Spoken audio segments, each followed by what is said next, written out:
The process of investment is I use a small amount of money, I put it into something, I use it to purchase something or put it in something that is going to grow value over time, that's going to increase the money that I will then take out and use for something else. Now that's the goal of investing, but the goal for a Christian is not just to get more money. It's not just to get more money. So what would be let's look at some reasons for investing.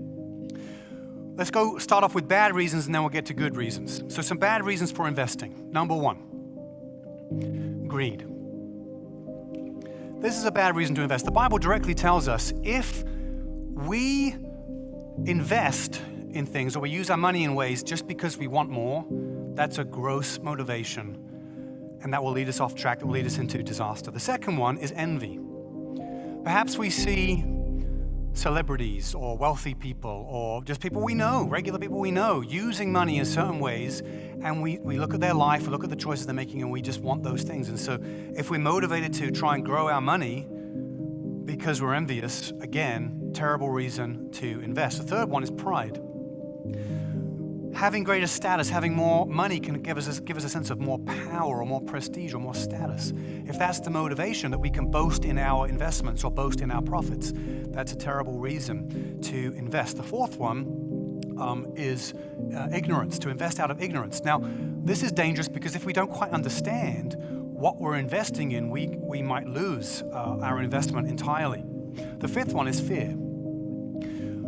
Sometimes people are given opportunities to invest in certain things, and it's a lucrative opportunity. It's like you can 10x your money over 6 months if you invest in this one thing, and we might make a decision out of fear because we're going to lose an opportunity. Terrible reason to invest. What are some good reasons to invest? Number one is that we might want to save for future needs. So this is what a retirement plan would be. Is you got to think ahead into the future. My plan for retirement is never to retire. I think retirement's overrated. I think we should always be working in some regard. Sometimes people may not be able to get paid for work they would do as they're older, so they may have to volunteer for it. So in that case, you definitely need a retirement. As you get older, you may not have the energy to work as much as you did when you were younger. And you may not be able to earn as much as you're older. So there's got to be something saved up for the future. And so this is a good godly reason to say, if I'm saving up, any kind of savings we have, if it's for the long term, it makes sense to say, why wouldn't I just invest that money so that money can grow and become even greater in the long term? The second good reason to invest is to provide for family. So obviously, even certain types of life insurance would be considered, depending on the kind of life insurance, could be considered a type of investment. But it's taking care of people beyond our own life and also into the future as well. The third one is to help specific businesses.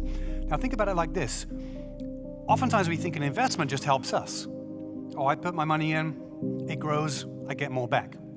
But also, if we give towards a particular business or organization, we're helping them. They have the funds, they're being invested in, they're growing in value, and we're actually helping them succeed. And so it might be that some of us have a particular vision or passion for what a business is doing. We might really like what they're doing. And so we might say, I want to invest in them because I really believe in their mission. So it's not just, so win-win, right? I'm getting something out of it, but I really believe in what I'm investing in. The fourth reason might be to help the economy.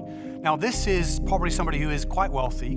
They might be strategic if the economy is struggling, or they just want to boost the economy. They might invest in businesses that can employ more people, or that are focused on certain sectors they think will help generate more economic growth. And so this might be like a really smart way for somebody to not just to grow their own money, but to say, overall, I want our economy to be doing really well. So that would be a really good kingdom mindset to have about investing. The fifth one is to contribute to ministry. So we actually did this as a church. So we have a building fund that we've been gathering up over many years, and we don't own this facility. We want to be able to buy this facility, so we're trying to save up for it.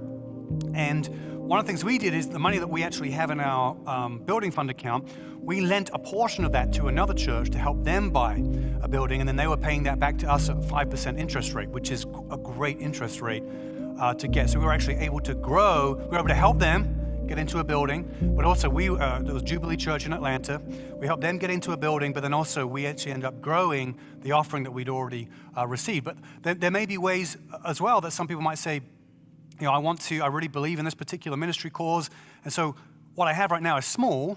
I could give some of it if there's an immediate need, but also if I invest it and really grow it over time, I could give a much larger amount in the future. So that would be a good reason to invest. And then number 6 is to help those in need. So similar idea to number 5, it might just be some type of organization that's working in a particular area that you care about. You say, do they have investments? Can I invest in them? Or different ways to think about this. But these would be some good motivations to invest in this life.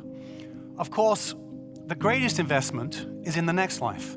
The Bible tells us this over and over and over again. If you can err on the side of either being generous now, in the here and now, or investing in the long term, in the future, the way you want to go with it is you want to be generous now, because that is the investment into eternity.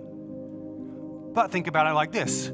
Financial investments now, if done appropriately, if done well, can also be investments into eternity, into the future.